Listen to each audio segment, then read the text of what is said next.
Now, during her unannounced visit to Libya, U.S. Chief Diplomat Hillary Clinton stated that Washington hopes to see ousted leader Colonel Gaddafi captured or killed.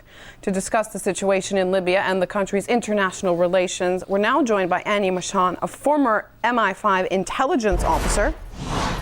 Thank you for being with us. What do you think about Hillary Clinton's very frank admission there concerning the fugitive colonel?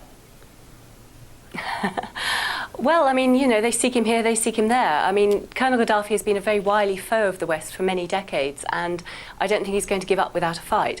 It's been interesting watching the whole Libyan war unfold over the last few months, because they've really been quite unashamed in their statements about, actually, yes, they would quite like regime change, which of course is highly illegal, but also interesting to see that they're saying this openly now, whereas of course in the 1990s they were trying to assassinate him covertly through proxy organizations in Libya.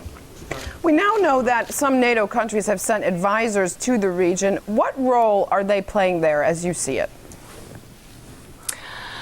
Well, I'm sure they're probably going there with the best of intentions to ensure that humanitarian aid and human rights are upheld. But I have to say that the way that the whole mess in Libya has unfolded, I mean, let's not forget that the UN sanctions change of heart was put in place now, it appears, on very dubious moral grounds and unsubstantiated rumours of genocide in Benghazi.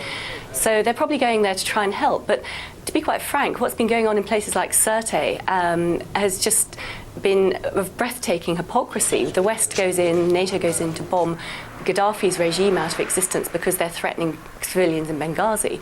And now we're looking at a whole range of human rights abuses, not to mention about 80,000 civilians in Sirte being bombed by the NATO and TNC forces.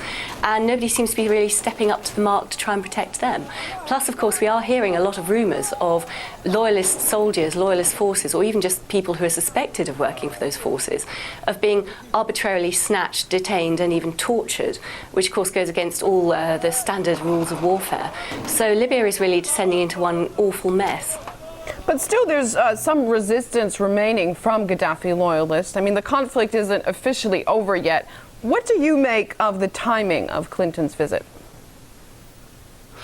I think it's probably trying to send out a message of reassurance to the international community and to reinforce the myths that we've been told about NATO humanitarian intervention.